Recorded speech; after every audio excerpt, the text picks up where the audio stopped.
Assalamualaikum warahmatullahi wabarakatuh. Selamat siang insan muda madani dimanapun kamu berada.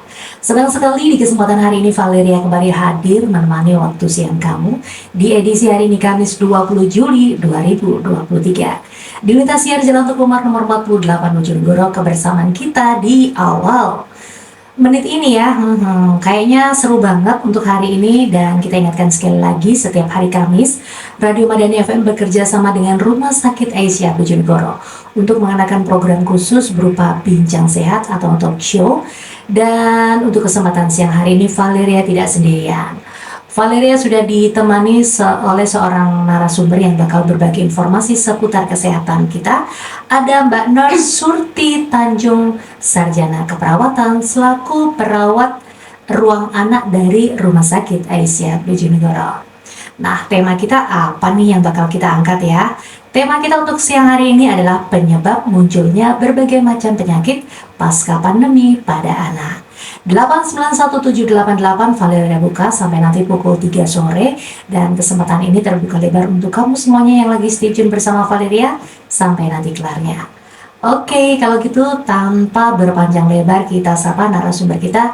Ada Mbak Nur Surti Tanjung, sarjana keperawatan. Halo, assalamualaikum Mbak. Waalaikumsalam, Mbak Ria. Iya betul, aku panggil Mbak Surti atau Iya. Mbak Tanjung. Mbak Surti. Oke Mbak Surti, sehat Mbak Surti? Alhamdulillah sehat banget. Oke, semangat ya Mbak ya.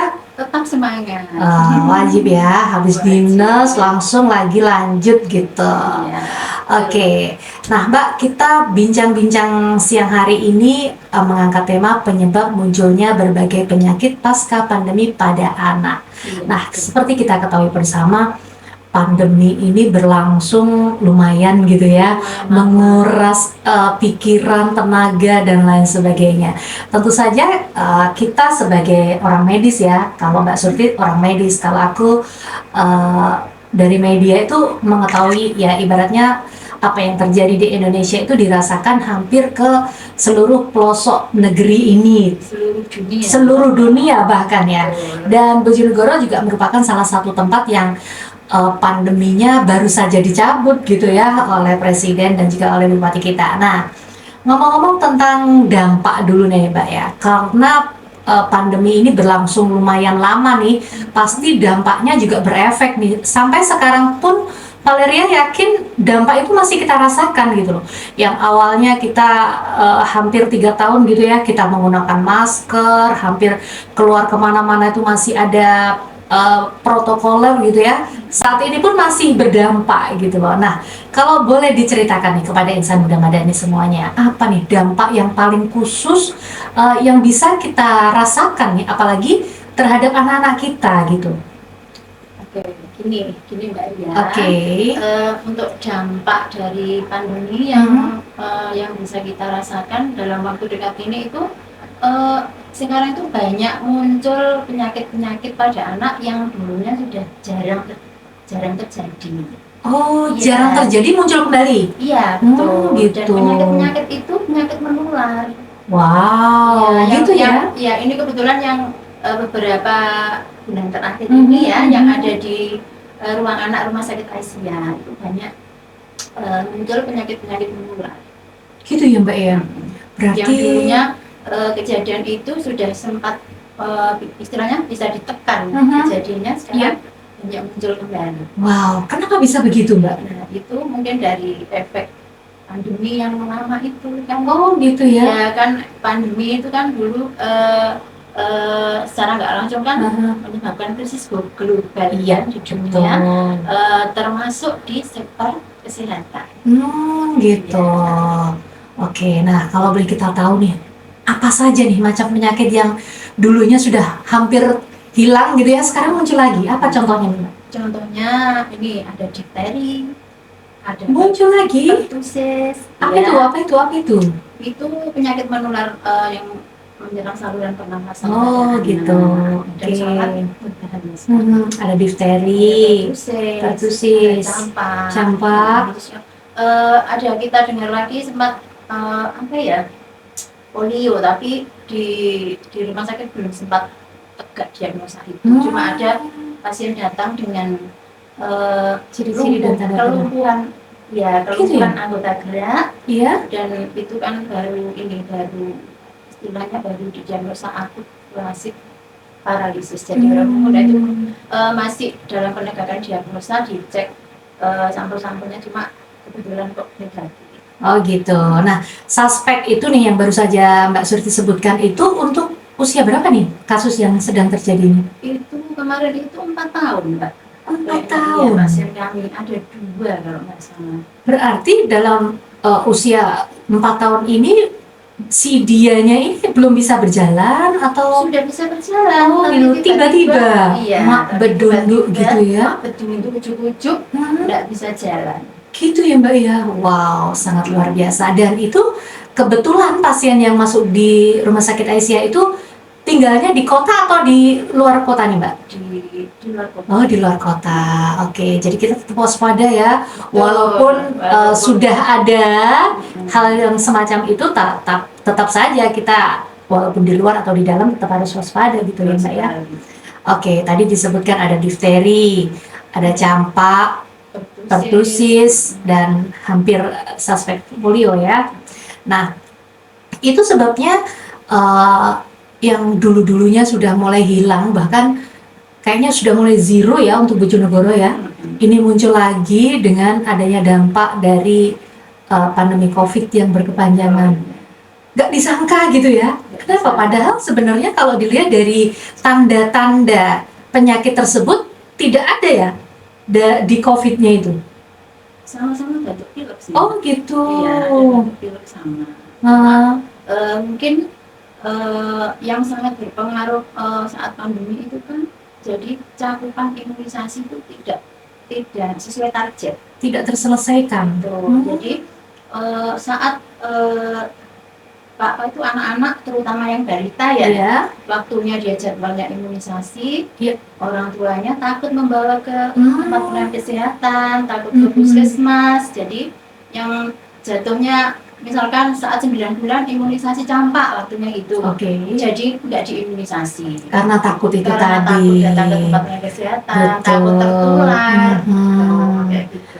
Jadi akhirnya menyebabkan timbulnya macam-macam penyakit menular itu ya. Kalau difteri itu disebabkan karena apa nih?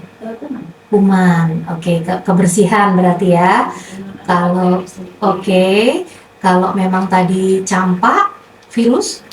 Oke, kalau pertusis apa tadi? Pertusis. Pertusis. Batuk rejan. Batuk rejan itu jadi sampai mengeluarkan darah gitu. Bisa sampai kadang ada ini perdarahan pada selaput mata ya, karena batuk yang sangat dalam iya. Frekuensinya lama, ya frekuensinya lama sampai ada kayak tarikan nafas yang melengking kayak gitu. Jadi anak-anak yang masih usianya terutama yang masih di bawah 5 tahun ya sampai kadang biru gitu. Oh gitu. Terus kemudian kalau polio disebabkan karena kuman juga virus ya? Virus ya. Oke. Jadi penyakit-penyakit menular ini belakangan ini mulai muncul gitu ya.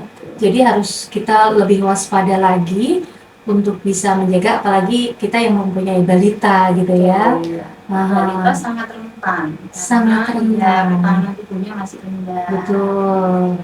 Oke. Ya itu tadi terutama imunisasi yang sangat berpengaruh karena kan nggak ada antibodi yang masuk. Iya betul. Kalau misalkan udah diimunisasi kena itu kan jadi nggak parah-parah banget gitu kan ya. Betul. Ada antibodi yang menjadikan kekebalannya dia melawan penyakit itu. Iya benar banget karena memang ada mungkin ya sebagian dari masyarakat kita yang masih meyakini nggak usah imunisasi lah gitu ya. Padahal itu sebenarnya senjata atau tentara awal gitu ya. Tentara. Iya bener banget. Jadi jangan sampai kita takut terhadap imunisasi yang dibilang imunisasi itu malah membahayakan lah dan lain sebagainya. Dan sebagainya rewel apa. Nah itu jadi edukasi untuk ibu-ibu muda dan calon pengantin itu penting banget berarti ya sebenarnya. Oke, Mbak Surti. Insan Muda Madani dimanapun kamu berada, di kesempatan siang hari ini bagi kamu yang mau ikutan gabung bertanya-tanya seputar penyakit yang akan terjadi pada anak di masa after pandemi ini, bisa bergabung melalui satu layanan saja 8917888 sampai nanti pukul 3 sore. Dan untuk saat ini Valeria akan break dulu, Mbak Surti ya. Kita akan break dulu sebelum melanjutkan perbincangan kita. Kita akan mendengarkan dulu beberapa iklan yang melewat berikut ini. Jangan kemana-mana.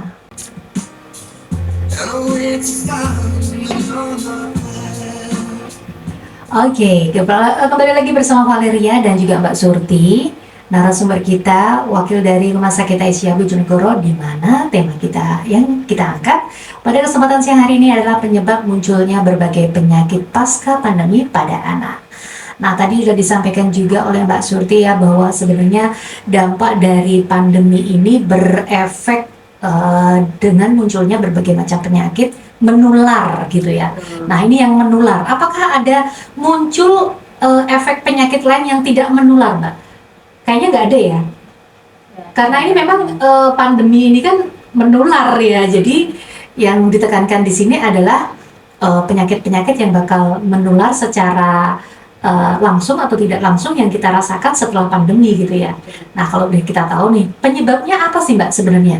Penyebab dari munculnya berbagai macam penyakit pasca pandemi ini yang terjadi pada anak-anak kita. Itu tadi salah satunya imunisasi yang tidak terjangkau kan ya. Mestinya dia udah dapat saat usianya, ternyata dia nggak dapat. Dan ada masalah waktu pandemi itu, saat itu ada anaknya nggak dibawa ke tempat pelayanan kesehatan. Terus mungkin gizi juga kan bisa. Gizi, gitu ya. Kita tahu saat pandemi itu kan banyak orang kehilangan pekerjaan. Iya, betul. Jadi secara otomatis kan ekonomi juga turun. Jadi untuk memenuhi gizi seimbang nggak bisa. Ya, jadi ya mungkin makan ya Mbak, cuma kan anak kan nggak cuma makan yang ini aja, butuh protein terutama ya. Terus mungkin gizi yang ini, tapi yang nggak bisa menimbulkan dia itu berkembang gitu. Untuk tumbuh dan berkembang. Gizi yang seimbang. Jadi asupannya yang harus sesuai ya, dan saat itu tidak bisa didapatkan. Kan mempengaruhi, mungkin kalau gizinya bagus kan juga salah satu kekebalannya juga mungkin bisa di backup dan sebagainya. Jadi penyebabnya bisa jadi karena imunisasi yang kurang tepat atau belum lengkap, terus kemudian gizi seimbang tidak didapatkan. Yang anak awalnya itu di karantina ya, kan dari segi pendidikan kan ada belajar dari rumah. Iya, betul. Habis itu dia langsung dilepas ke sekolah tatap muka. Dilepas kayak aja ya, dilepas gitu. Maksudnya pembelajaran tatap muka.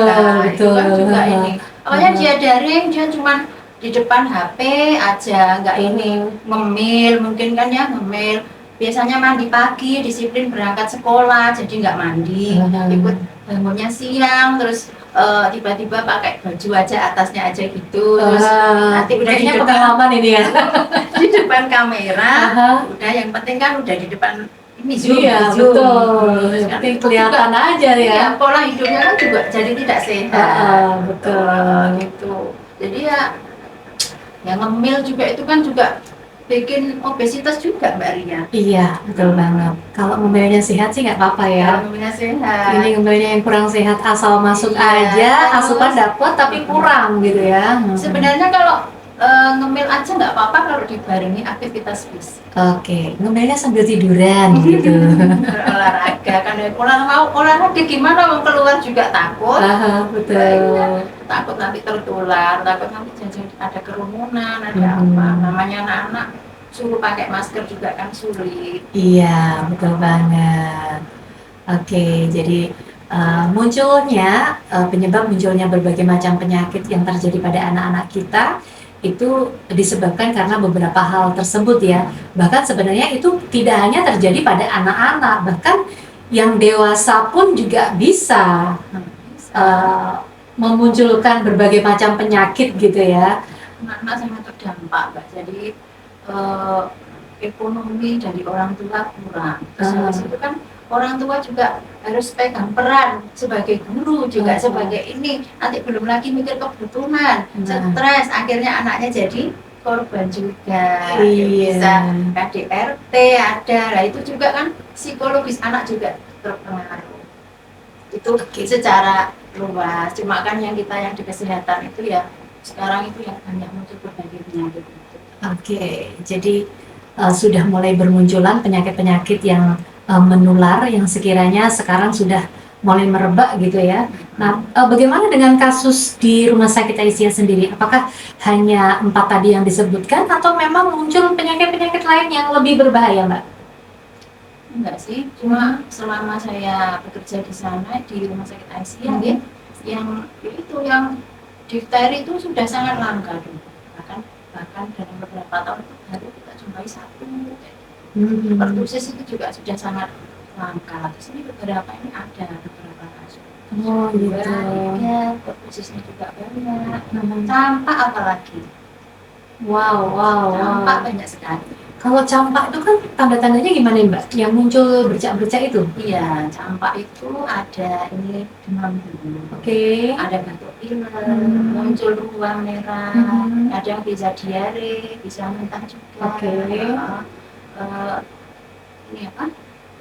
Matanya juga merah, bisa pilek. Ya. Ada 3 gejala sebenarnya yang 3C. Coriza conjunctivitis, batuk, pilek, sama ini mata merah. Oke, jadi batuk, pilek, mata memerah itu sudah bisa kita ketahui tanda-tanda awal mungkin ya. Oh gitu. Oke. Jadi semuanya kalaupun kamu insan muda Madani merasa anak-anak kita mempunyai gejala semacam itu ya, batuk, pilek, mata bengkak atau mata merah itu tadi, walaupun diagnosanya belum tahu, tetap kita harus waspada. Betul, terutama ya. Kalau demam sudah berangsur selama 2 hari, 2 sampai 3 hari, apalagi anaknya lemas, segera bawa ke tempat pelayanan kesehatan. Nggak usah nunggu lama-lama. Oke, jangan diobatin sendiri gitu ya. Karena juga bisa dehidrasi, apa nanti. Oke. Nah, yang penting lagi kan daripada mengobati kan lebih baik mencegah. Betul banget. Nah, bicara tentang mencegah nih Mbak ya, supaya penyakit-penyakit tadi yang disebutkan Mbak Surti tidak tidak hinggap ke anak-anak kita, tidak ibaratnya tidak sampai ini ada di diri anak-anak kita, apa nih yang harus kita lakukan? Ya, ini ada beberapa tips ya untuk agar anak-anak itu tidak mudah sakit. Jadi yang pertama itu berikan makanan gizi seimbang. Ya. Gizi seimbang nanti akan timbul antibodi yang baik dari dalam tubuh ya. Terus pastikan itu anaknya itu tetap dalam berat badan seimbang, nggak terlalu kurus juga nggak terlalu gemuk ya. Jadi gemuk juga agak bagus Mbak Ria. Betul. Karena anak yang obes itu juga akan lebih rentan terkena penyakit. Iya, setuju. Walaupun gemuk itu lucu, tapi kalau sakit susah ya. Gitu ya. Perawatnya juga bingung.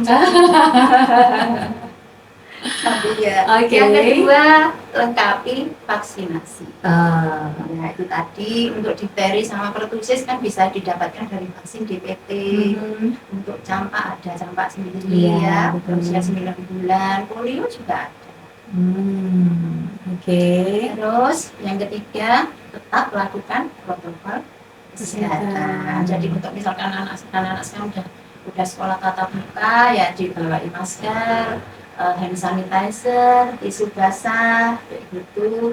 Jangan lupa cuci tangan juga untuk sekolah tetap menyediakan. Gitu. Terus hindari anak yang sakit. Nah ini anak yang mudah ini nggak mudah. Namanya anak kalau sudah main, betul. Main ya sudah, wes los. Apa ya untuk itu perlu kesadaran orang tua aja kalau anaknya sakit nggak usah dimasukkan ke sekolah dulu.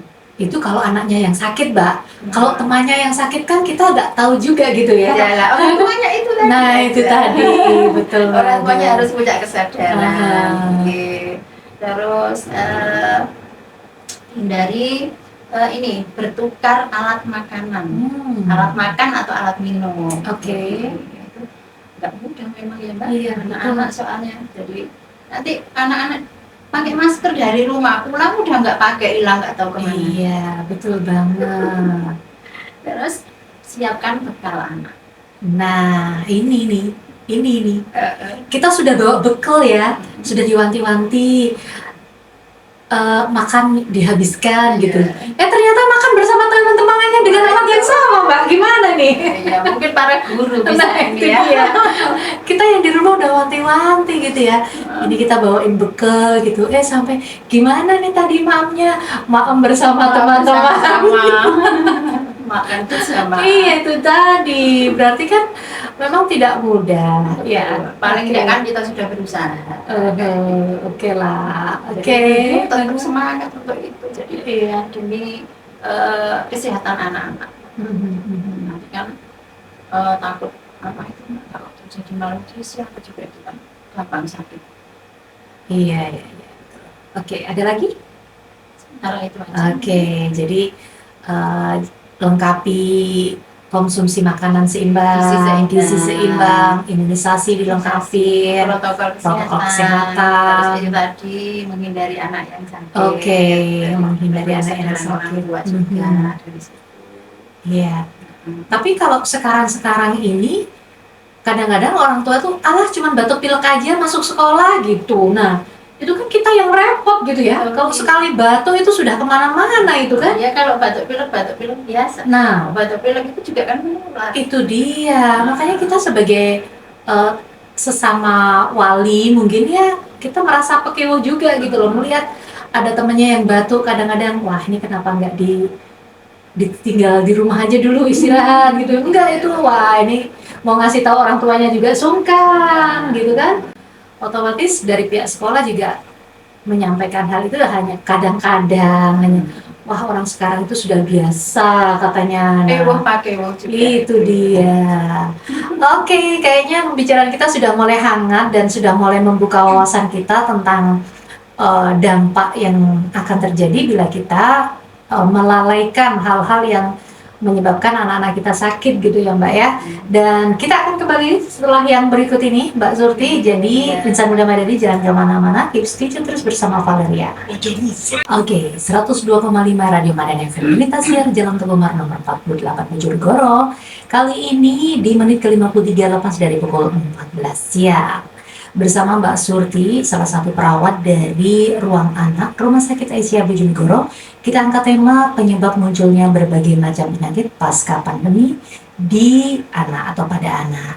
Nah, Insan Muda Madani, seperti pembahasan kita di kesempatan siang hari ini, banyak sekali hal-hal yang sudah kita bahas terkait dengan kesehatan anak tentu saja. Tadi disampaikan bahwa gimana sih caranya supaya kita itu tidak bisa, maksudnya tidak terkena penyakit menular pada anak. Tadi kan sudah disampaikan memenuhi gizi seimbang, kemudian imunisasi secara lengkap. Nah, bicara mengenai imunisasi nih Mbak Surti ya, kadang-kadang imunisasi itu tidak didapatkan secara lengkap oleh seorang ibu kepada anaknya gitu. Nah, apa yang harus kita lakukan apabila anak itu nggak dapat imunisasi lengkap gitu loh, supaya nanti kedepannya nggak muncul penyakit di dalam tubuhnya, maksudnya yang menular itu tadi. Itu imunisasi itu sebenarnya kan bisa didapatkan secara lengkap. Tinggal itu faktor dari orang tuanya aja ya. Kalau misalkan jadwalnya imunisasi, misalkan campak nih ya, anaknya usia 9 bulan, kok tiba-tiba anaknya sakit, atau zaman dulu waktu pandemi itu, bukan zaman dulu ya, waktu pandemi itu waktunya imunisasi nggak berangkat karena takut ke pelayanan kesehatan. Sekarang itu ada program kejar imunisasi, bukan hanya di pendidikan aja yang ada kejar paket yang ya. Jadi imunisasi itu juga ada, jadi kejar paket untuk mengejar target imunisasi yang belum didapatkan. Jadi kalau misalkan ada ini anak saya belum imunisasi yang campak ya usianya sudah misalkan 2 tahun atau berapa kayak gitu, nanti mungkin bisa langsung datang ke tempat pelayanan kesehatan untuk berkonsultasi dan mendapatkan informasi itu kan. Nanti tetap nanti akan dikasih solusi sama kalau misalkan dokter anak ya. Nanti untuk mendapatkan imunisasi yang lengkap tersebut. Bahkan bukan sekarang itu kan ada bukan hanya imunisasi dasar lengkap aja, Mbak Ria, ada imunisasi lanjutan. Gitu. Iya, jadi ya itu kalau mau lengkap ya harus benar-benar waktunya jadwal anak imunisasi diperhatikan. Jadi orang tua yang memang harus benar komitmen ya. Waktunya nih udah dikasih tulisan sama bidannya nih yang tanggal segini. Iya, waktunya balik kok tiba-tiba untuk pilek ini gimana ya. Memang kalau anak sakit kan ini nggak boleh ya dikasih imunisasi dan nanti kan tetap nanti jadwal selanjutnya harus tetap diberikan. Oke, imunisasi dasar itu dari 0 sampai berapa tahun, Mbak? 0 sampai 9 bulan. 0 sampai 9 bulan. Nah, terakhir ya campak itu. Oke. Kalau 0 sampai 9 bulan, itu bagaimana dengan anak yang lebih dari 9 bulan? Dalam artian mungkin sudah tahunan nih, 5 tahun contoh. Apakah masih bisa mendapatkan imunisasi itu? Oh gitu ya? Jadi nanti itu tadi tetap datang aja ke pelayanan kesehatan, nanti biar dikasih solusi sama dokter anak, nanti kan jadi itu tadi loh Mbak yang namanya kejar imunisasi. Oh gitu. Berarti masih bisa ya. Dan itu masih berbatas waktu. Mungkin 7 tahun sudah nggak bisa gitu. Atau sampai umur berapa nih imunisasi itu bisa terkejar? Imunisasi bisa terkejar. Tergantung imunisasi apa. Oh gitu. Kalau dulu ada campak belum ini kan bisa dikasih MR. MMR itu nomor pilih. Ya, plus bulan itu bisa sampai 2 tahun. 2 tahun. Itu 2 tahun ya. Berarti tapi kan kalau HB untuk hepatitis B yang 0 bulan itu ya nggak bisa lah sampai tahunan. Kan itu harus dalam 24 jam saat betul. Jadi memang ada imunisasi tertentu ya yang bisa dikejar dan yang paten harus diberikan di awal-awal gitu ya. Oke, jadi ketika anak sudah berusia 5 tahun, sudah masuk sekolah nih, ketika mungkin di kecilnya di umur 0 sampai 9 bulan belum mendapatkan imunisasi itu, ada kemungkinan masih bisa. Pokoknya konsultasi aja dulu gitu ya. Konsultasi aja dulu sama dokter anak gitu. Jadi nanti biar dibuatkan jadwal untuk imunisasi selanjutnya. Padahal bisa dibawa ke puskesmas, jadwalnya itu reng-rengannya itu jadi nanti biar surat saktinya itu ya. Biar bidannya itu berani memberikan. Gitu. Kalau kita nggak tahu nih Mbak, mungkin kita nggak tahu nih anak kita tuh terakhir imunisasi apa nih, gitu. Apakah kita bisa mengetahui nih apa saja yang sudah kita dapatkan selain mungkin KIA-nya nggak ada? Nah, tempat imunisasinya di mana? Di situ. Kalau di puskesmas berarti gitu ya, pasti ada. Oke, jadi masih bisa gitu ya.